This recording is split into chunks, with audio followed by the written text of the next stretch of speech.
त्यामुळं मुद्दा कुठला तरी काढायचा.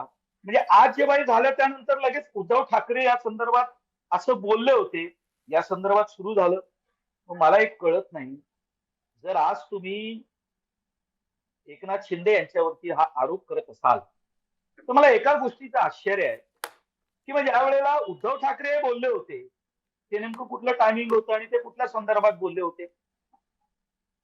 ते कसं आहे, की मुद्दा काढायचा, त्या नाही, मुद्द्यावरती खडकरजी, दिवसभर मुद्दा हे चर्चा आहे की चालेल. मराठी अस्मितेच्या मुद्द्यावरून महाराष्ट्रातलं राजकारण तापलेलं आहे आणि उद्या त्या दृष्टीनं एक मोठी राजकीय युती देखील होण्याची शक्यता आहे. पण एक दोन राजकीय नेते एकत्र येत आहेत मराठीच्या मुद्द्यावरून, जे 20 वर्षात एकमेकांचे प्रतिस्पर्धी मानले जात होते. आणि अशा सगळ्या वातावरणात जय गुजरात म्हणणं याच्यामुळे भाजपला, महायुतीला नुकसान नाही होणार का?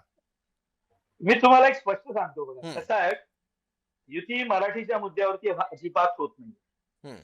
मी तुम्हाला स्पष्टपणे सांगतो. हे सगळं जे विचाराचं आदान-प्रदान आणि आम्ही सर्व एकत्र, मला एक कळत नाही साहेब, ज्या वेळेला लोकसभा म्हणजे नीट आठवा, फार वेळ गेलेला नाही.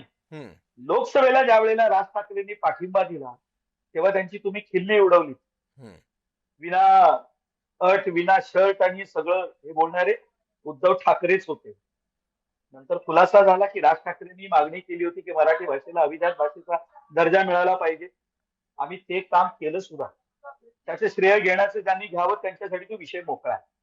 या मुंबई महापालिकेत ज्या वेळेला मनसेचे 7 नगरसेवक फोडले आपण सत्ता मिळवण्यासाठी, ते टिकवण्यासाठी, त्यावेळेला मराठी माणसाचं नुकसान नाही झालं का हो?